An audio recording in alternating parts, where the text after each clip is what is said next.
चांदनी रात अपने सुकूत में डूबी हुई थी जब सल्तनत नूर के महल की बुलंद फसीलों पर नस्ब नीलगों चराग यकाएक रोशन हुए। गोया आसमान ने जमीन पर झक कर ऐलान किया हो कि आज की रात कुछ गैर मामूली होने वाला है, और वाकई ऐसा ही था, क्योंकि आज वो दिन था जिसका इंतजार पूरे 25 बरस से किया जा रहा था। यानी वो दिन जब बादशाह हुमायूं ने ऐलान करना था कि 3 शहजादियों में से कौन सल्तनत की अगली मलिका बनेगी।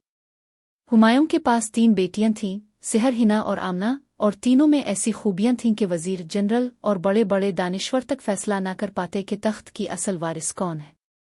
सिहर जहानत में बेमिसाल थी, हिकमत अमली की माहिर, बात में वजन रखने वाली और हर मसले की जड़ तक पहुंचने वाली। हिना दिल की नर्म, अवाम की नब्ज पर हाथ रखने वाली, रहमदिली और इंसाफ की अलामत, जिसके बारे में पूरा शहर कहता था कि अगर वो मलिका बनी तो सल्तनत में कभी कोई आंसू न गिरेगा। जबकि आमना बहादुरी की वो मुजस्सम सूरत थी, जिसके कारनामों की दास्तानें दूर दराज मुल्कों तक फैली हुई थीं। वो घोड़ों पर दौड़ती, पहाड़ों पर चढ़ती और दुश्मनों के सामने अकेली खड़ी होकर जीतने का हौसला रखती थी।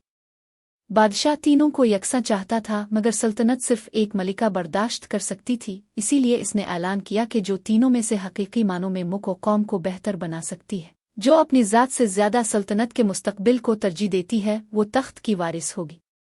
इसी ऐलान के साथ एक बड़ा इम्तिहान रखा गया, 3 आजमाइशें जिनसे गुजर कर ही असल वारिस का फैसला होना था। पहली आजमाइश हिकमत की थी, दूसरी दिल और रहम की, और तीसरी हौसले की।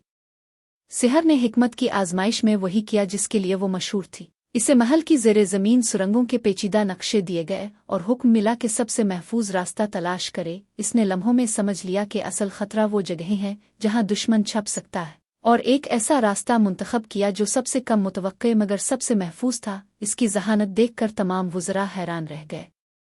दूसरी आजमाइश हिना के लिए थी। इसे एक बस्ती में भेजा गया जहां बरसों से पानी की कमी थी। इसने कोई सियासी हुक्म जारी करने या ताकत इस्तेमाल करने के बजाय लोगों के साथ बैठकर उनकी बात सुनी।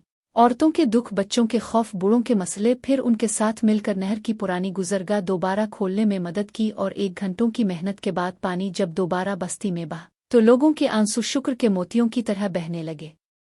तीसरी आजमाइश आमना के लिए थी, जिसे पहाड़ी इलाके में भेजा गया जहां बदमाशों का एक गिरोह मुसाफिरों को लूटता था। वो वहां तन्हा पहुंची, मगर इसने तलवार नहीं चलाई। इसने पहले उन्हें ये बावर कराया कि अगर वो अपनी ताकत बुराई के बजाय अच्छाई पर लगाएं तो सल्तनत में उनका मकाम इज्जत वाला होगा। कुछ ने मानने से इनकार किया, मगर उसकी शुजात और नियत ने बिलाखिर वो काम कर दिखाया जो तलवार कभी न कर सकती। इस गिरोह ने हथियार डाल दिए और अमन का वदा किया।